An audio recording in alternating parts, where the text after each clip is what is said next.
नमस्कार विद्यार्थी मित्रांनो, आज आपण विज्ञान आणि तंत्रज्ञान भाग 1 मधील प्रकरण क्रमांक 4 द्रव्याचे मोजमाप या प्रकरणातील अणूचे वस्तुमान, मूलद्रव्याच्या रासायनिक संज्ञा, मूलद्रव्याचे आणि संयुगांचे रेणू वस्तुमान व मोल या घटकांचा या व्हिडिओमध्ये अभ्यास करणार आहोत. चला तर मग पाहूया अणूचे वस्तुमान. अणूचे वस्तुमान त्याच्या केंद्रकात एकवटलेले असते.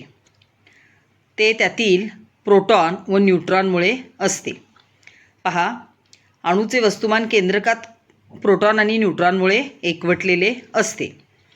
अणू केंद्रकामध्ये असणाऱ्या प्रोटॉन व न्यूट्रॉनच्या एकत्रित संख्येला अणू वस्तुमानांक असे म्हणतात. पहा, अणु वस्तुमानांक म्हणजे काय? तर अणु केंद्रकामध्ये असणाऱ्या प्रोटॉन व न्यूट्रॉनच्या एकत्रित संख्येला अणु वस्तुमानांक असे म्हणतात. ॲटॉमिक मास नंबर, इंग्रजीमध्ये अणु वस्तुमानांकालाच ॲटॉमिक मास नंबर म्हणजेच कॅपिटल एने दर्शवतात. प्रोटॉन व न्यूट्रॉन यांना एकत्रितपणे अणु केंद्रातील मूलकण असे संबोधतात. पहा, प्रोटॉन व न्यूट्रॉनच्या एकत्रित संख्येला अणु वस्तुमानांक म्हणतात. तर प्रोटॉन आणि न्यूट्रॉनला एकत्रितपणे अणुकेंद्रकातील मूलकण किंवा न्यूक्लियॉन्स असे संबोधले जाते. अणु हा अतिशय सूक्ष्म असतो. मग त्याचे वस्तुमान कसे ठरवायचे? हा प्रश्न शास्त्रज्ञांना देखील पडला होता. 19व्या शतकातील वैज्ञानिकांना अणुवस्तुमान अचूकपणे मोजणे शक्य नसल्याने अणूचे सापेक्ष वस्तुमान ही संकल्पना पुढे आली. पहा, 19व्या शतकामध्ये अणुवस्तुमान अचूकपणे मोजणे शक्य नव्हते. मग काय करायचे? तर अणूचे सापेक्ष वस्तुमान घ्यायचे. ही संकल्पना पुढे आली. अणूचे सापेक्ष वस्तुमान मोजण्यासाठी एका संदर्भ अणूची गरज होती. आणि मग हायड्रोजनचा अणू सर्वात हलका असल्याने सुरुवातीच्या काळात हायड्रोजनची निवड संदर्भ अणू म्हणून झाली. तर हे लक्षात ठेवा. हायड्रोजन अणूची निवड संदर्भ अणू म्हणून का झाली? तर हायड्रोजनचा अणू हा वजनाने सर्वात हलका आहे. त्यामुळे संदर्भ अणू म्हणून हायड्रोजनच्या अणूची निवड करण्यात आली, ज्याच्या केंद्रकात केवळ एक प्रोटॉन आहे. अशा हायड्रोजन अणूचे सापेक्ष वस्तुमान 1 असे स्वीकारण्यात आले. त्यामुळे सापेक्ष अणुवस्तुमानाचे मूल्य हे अणुवस्तुमानांइतके म्हणजेच ए झाले. हायड्रोजनचे सापेक्ष अणुवस्तुमान 1 मानल्यावर नायट्रोजन अणूचे वस्तुमान किती हे कसे ठरवायचे? तर नायट्रोजनच्या एका अणूचे वस्तुमान हायड्रोजनच्या एका अणूच्या 14 पट असते. पहा, नायट्रोजनच्या एका अणूचे वस्तुमान हायड्रोजनच्या एका अणूच्या 14 पट असते. म्हणून नायट्रोजन अणूचे सापेक्ष वस्तुमान 14 आहे. यानुसार विविध मूलद्रव्यांची सापेक्ष अणुवस्तुमाने ठरवली गेलेली आहेत. या मापनश्रेणीत अनेक मूलद्रव्यांची सापेक्ष अणुवस्तुमाने अपूर्णांकी आली, म्हणजे ती पूर्णांकात आली नाहीत, अपूर्णांकात आली. यामुळे काळाच्या ओघात इतर काही अणूंची संदर्भ अणू म्हणून निवड झाली.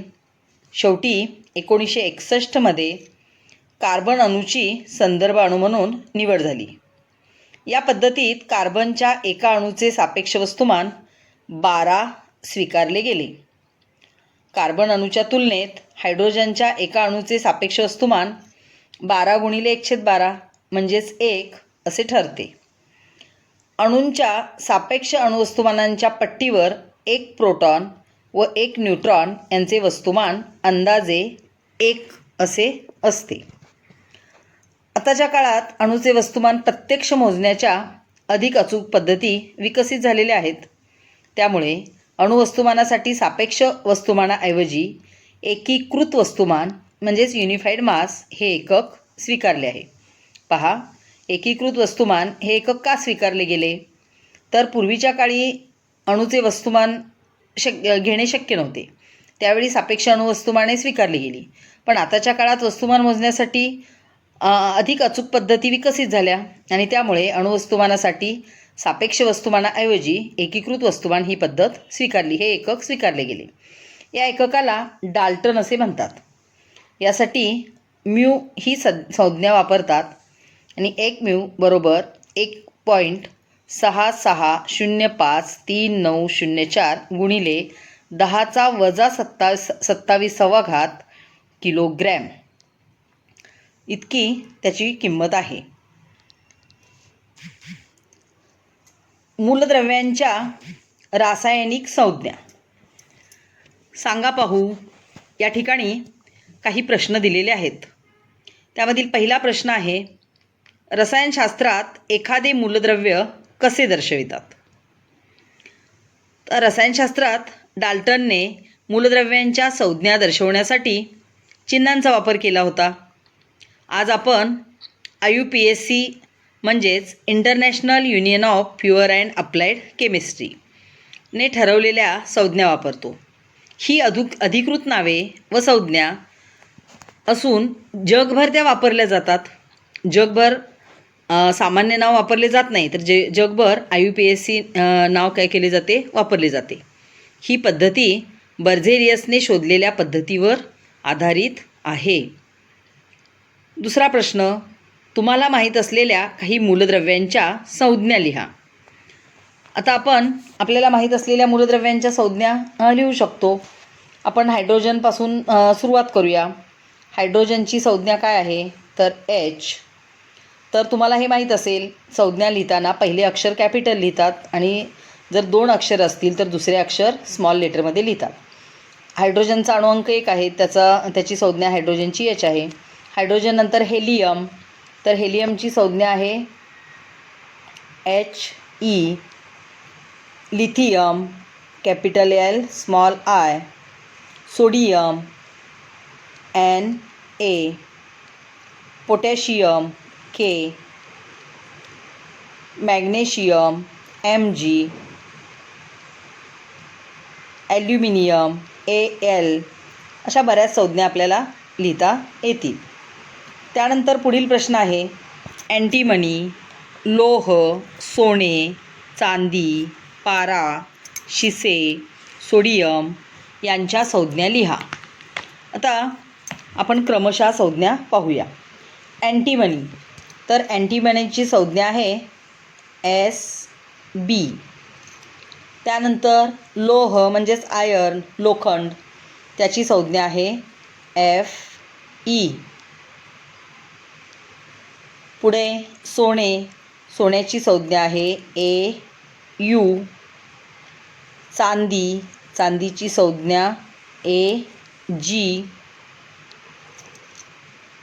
चांदीनंतर पारा म्हणजेच मर्क्युरी Hg. त्यानंतर शिसे, शिसे म्हणजेच लेड आणि लेडची संज्ञा आहे Pb. Sodium Na. तर या मूलद्रव्यांच्या अशा संज्ञा आहेत. पुढे डाल्टनने मूलद्रव्यांना संज्ञा देण्यासाठी विशिष्ट अशा चिन्हांचा वापर केला होता. जसे हायड्रोजनसाठी या ठिकाणी चिन्ह दिलेले आहे, तर तांबे या मूलद्रव्यासाठी या ठिकाणी हे चिन्ह दिलेले आहे. आज आपण IUPAC ने ठरवलेल्या संज्ञा वापरतो. ही अधिकृत नावे व संज्ञा असून जगभर वापरली जातात. सध्याची रासायनिक संज्ञा पद्धती ही बर्झेलियसने शोधलेल्या पद्धतीवर आधारित आहे. त्यानुसार मूलद्रव्याची संज्ञा ही त्याच्या नावातील पहिले अक्षर किंवा पहिले आणि दुसरे किंवा इतर विशिष्ट अक्षर अशी असते. 2 अक्षरांपैकी पहिले अक्षर इंग्रजी मोठ्या लिपीत व दुसरे अक्षर लहान लिपीत लिहितात. ते आपण आत्ता पाहिले. उदाहरणार्थ सोडियमची संज्ञा लिहिताना Na, पहिले N हे अक्षर कॅपिटल आणि A हे अक्षर स्मॉल लिहितात. मूलद्रव्यांचे आणि संयुगांचे रेणू, molecules of elements and compounds. काही मूलद्रव्यांच्या अणूंना स्वतंत्र अस्तित्व असते. उदाहरणार्थ हेलियम, निऑन म्हणजे ही मूलद्रव्ये एक अणुरेणू अवस्थेत असतात. काही वेळा मूलद्रव्याच्या 2 किंवा अधिक अणूंच्या संयोगातून त्या मूलद्रव्याचा रेणू तयार होतो.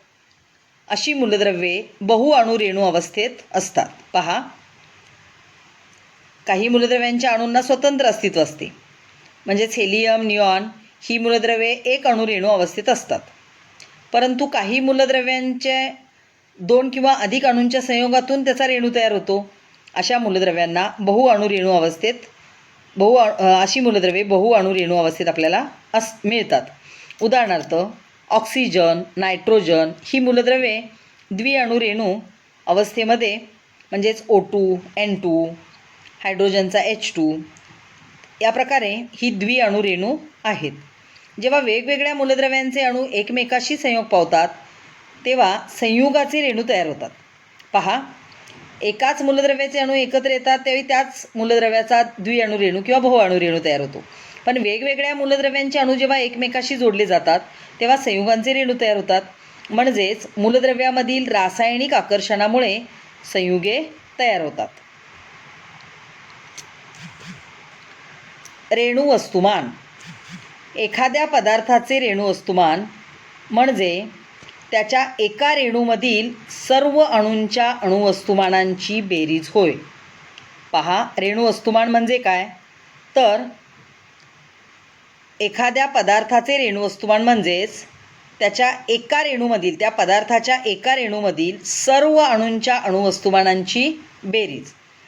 अणुवस्तुमानाप्रमाणेच रेणू वस्तुमानसुद्धा डाल्टन या एककामध्ये व्यक्त करतात. आता H2O म्हणजे पाण्याचे रेणू वस्तुमान कसे काढता येईल?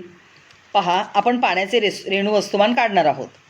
पाण्याचा रेणू काय आहे? H2O. घटक मूलद्रव्ये कोणती आहेत? तर हायड्रोजन आणि ऑक्सिजन. आता हायड्रोजनचं अणुवस्तुमान आहे 1, तर ऑक्सिजनचे अणुवस्तुमान आहे 16. आता रेणूतील अणूंची संख्या, हायड्रोजन अणूंची संख्या 2 आहे आणि ऑक्सिजनची संख्या 1च आहे. त्यामुळे अणुवस्तुमान गुणिले अणूंची संख्या, आता हायड्रोजनचे अणुवस्तुमान 1 आहे आणि अणू 2 आहेत, म्हणजे 1 गुणिले 2 म्हणजे घटकाचे अणुवस्तुमान झाले 2. ऑक्सिजनचे अणुवस्तुमान 16 असले तरी ऑक्सिजनचा अणू 1च आहे, म्हणजे 16 1 16. आता 16 आणि 2 यांची बेरीज किती झाली? 18. म्हणजेच रेणुवस्तुमान बरोबर घटक अणुवस्तुमानांची बेरीज. मग H2Oचे रेणुवस्तुमान बरोबर Hचे अणुवस्तुमान गुणिले 2 अधिक Oचे अणुवस्तुमान गुणिले 1. आता हे गुणिले 2 का केले लक्षात आले असेल तुमच्या. H2Oमध्ये हायड्रोजन 2 आहेत म्हणून गुणिले 2 आणि ऑक्सिजन 1च आहे म्हणून गुणिले 1 आणि यांची बेरीज किती झाली? 16 आणि 2 18. म्हणजेच पाण्याचे रेणुवस्तुमान किती आहे? 18. तर अशा पद्धतीने आपल्याला संयुगांची अणुवस्तुमान जर माहीत असेल तर संयुगांची रेणुवस्तुमाने काढता येतात. मोल. मूलद्रव्ये किंवा संयुगे जेव्हा रासायनिक अभिक्रियांमध्ये भाग घेतात तेव्हा त्यांच्या अणू व रेणूमध्ये अभिक्रिया होत असते. पहा, मूलद्रव्ये किंवा संयुगे जेव्हा रासायनिक अभिक्रियांमध्ये भाग घेतात तेव्हा त्यांच्या अणू व रेणूमध्ये काय होते? अभिक्रिया होते. त्यामुळे त्यांच्या अणुरेणूंची संख्या माहीत असावी लागते. मात्र रासायनिक अभिक्रिया करताना अणुरेणू मोजण्यापेक्षा हाताळता येतील अशी राशी मोजून घेणे सोयीचे असते. यासाठी मोल या संकल्पनेचा उपयोग होतो. पहा, मोल ही पदार्थाची अशी राशी आहे की जिचे ग्रॅममधील वस्तुमान त्या पदार्थाच्या रेणुवस्तुमानाच्या डाल्टनमधील मूल्या एवढेच असते. लक्षात आले का? मोल ही पदार्थाची अशी राशी आहे की जिचे ग्रॅममधील वस्तुमान त्या पदार्थाच्या रेणुवस्तुमानाच्या डाल्टनमधील मूल्या एवढेच असते. जसे ऑक्सिजनचे रेणुवस्तुमान 32 ग्रॅम ऑक्सिजन म्हणजे 1 मोल ऑक्सिजन होय. पाण्याचे रेणुवस्तुमान आपण आत्ताच काढले 18 आहे, त्यामुळे 18 ग्रॅम पाणी म्हणजे 1 मोल पाणी होय. संयुगाचा 1 मोल म्हणजे संयुगाच्या रेणुवस्तुमाना एवढे मूल्य असलेले ग्रॅममधील वस्तुमान होय. पहा, संयुगाचा 1 मोल म्हणजे काय? तर संयुगाच्या रेणुवस्तुमाना एवढे मूल्य असलेले ग्रॅममधील वस्तुमान. मोल हे SI एकक आहे. तर पदार्थाच्या मोलची संख्या कशी काढायची? तर पदार्थाचे ग्रॅममधील वस्तुमान भागिले त्या पदार्थाचे रेणुवस्तुमान यांचा भागाकार केला की आपल्याला त्या पदार्थाच्या मोलची संख्या मिळते. विद्यार्थी मित्रांनो, या ठिकाणी सरावासाठी काही प्रश्न दिलेले आहेत. व्हिडिओ काळजीपूर्वक अभ्यासा, म्हणजे या प्रश्नांची उत्तरे तुम्हाला त्या व्हिडिओमध्ये मिळणार आहेत. या प्रश्नांची उत्तरे तुमच्या वहीमध्ये लिहा. व्हिडिओ आवडला असेल तर लाईक, कमेंट आणि शेअर करा. थँक्यू.